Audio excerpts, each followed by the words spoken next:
അസ്സലാമു അലൈക്കും. പുതിയ വീഡിയോയിലേക്ക് എല്ലാവർക്കും സ്വാഗതം. സർവ്വ ആഗ്രഹങ്ങളും പൂവണിഞ്ഞു കാണാൻ എളുപ്പം ചൊല്ലാവുന്ന 4 ദിക്റുകളെയാണ് നമ്മൾ ഇന്ന് വീഡിയോയിൽ പരിചയപ്പെടുത്തി.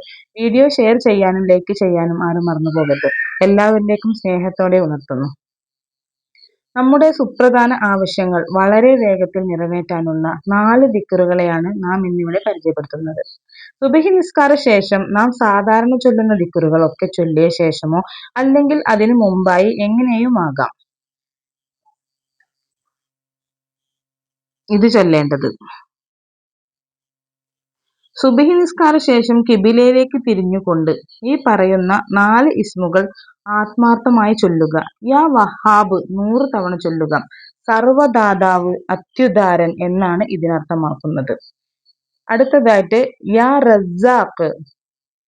റസാഖ് എന്ന് 100 തവണ ചൊല്ലുക. മൂന്നാമത് യാ മുഇസ് എന്ന് 100 തവണ ചൊല്ലുക. അന്തസ്സ് നൽകുന്നവൻ, പ്രതാപമേകുന്നവൻ എന്നാണ് ഇതിനർത്ഥമാക്കുന്നത്. നാലാമത്തത് യാ സലാമു എന്ന് 100 തവണ ചൊല്ലുക. സമാധാനം, രക്ഷ നൽകുന്നവൻ എന്നൊക്കെയാണ് ഇതിനർത്ഥം. ഇങ്ങനെ മേൽ പറഞ്ഞ ഇസ്മുകൾ ഓരോന്നും 100 തവണ ചൊല്ലി നമ്മുടെ ആഗ്രഹം മുൻനിർത്തി ദുആ ചെയ്യുക. ആഗ്രഹം പൂവണിയും ഇൻഷാ അല്ലാഹ്. അശുദ്ധിയുള്ള സ്ത്രീകൾക്ക് മേൽ പറഞ്ഞത് ചൊല്ലി ദുആ ചെയ്യുന്നതിന് കുഴപ്പമില്ല. കൂട്ടത്തിൽ ഓർമ്മപ്പെടുത്തുകയാണ്. ഇൻഷാ അല്ലാഹ്. അള്ളാഹു നമ്മുടെ എല്ലാവരുടെയും ആഗ്രഹങ്ങൾ സാധിപ്പിച്ചു തരട്ടെ.